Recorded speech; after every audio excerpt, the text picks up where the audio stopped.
Joining us now to talk a little bit more about disinformation on social media is tech expert Mohit Rajans. Mohit, it seems like combating disinformation has taken a back seat with a lot of social media giants. Why is that? Well, what we're starting to see is the culmination of a lot of the tasks that these social media companies were called to do as a result of the misinformation, disinformation that was happening in the past 5 to 6 years. So think about being called the Senate and being called in the political system for the fact that a lot of the misinformation that was going around during the last election were things that they really wanted to combat this time around. They wanted to get a handle on.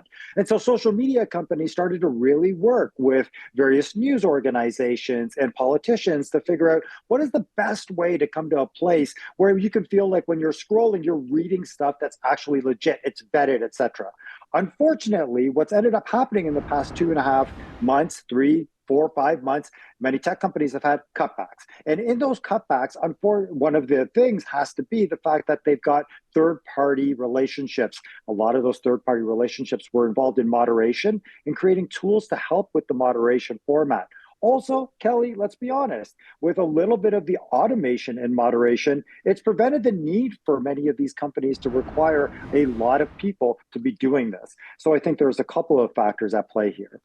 Well, Google, on the other hand, has switched to this tactic of pre-bunking disinformation. Do you think this is something other tech companies should take note of?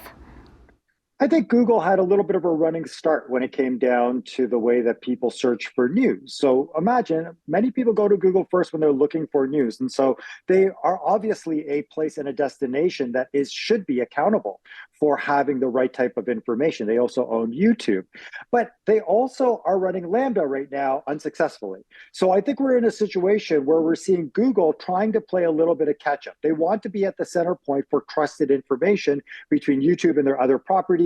They're embedded in school systems and they do a really good job at a certain thing. But technology is moving so quickly right now. And you know, and I know that when you search for things on Google, primarily what comes up are ads. And so we've got to get into a situation where we're able to use these resources and search tools with confidence, and that we can leave that for a generation to use as well.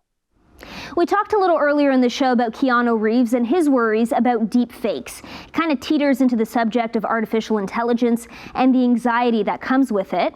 Are the disinformation cutbacks we've discussed a symptom of this AI anxiety? And what are some of the things that can be done to combat it? Yeah, I think a lot of the generative artificial intelligence that people are really hyped about right now is scaring people, because the truth of the matter is you can create content that looks legit so rapidly. And it's going to be tougher and tougher to decipher between what is legit and what is something that's made up. But we have to remember that the machines are still learning and the guardrails are still on. So as the constitutions of artificial intelligence start to be built by these big tech companies, and as we start to feed the information, we have to take a step back and try to figure out what it is that we consider real, what we consider entertainment, and how it is that we want to use generative AI in our lives. You can read more of Mohit's insights at thinkstart.ca. Thanks so much for joining us. My pleasure, Kelly. Thanks for having me.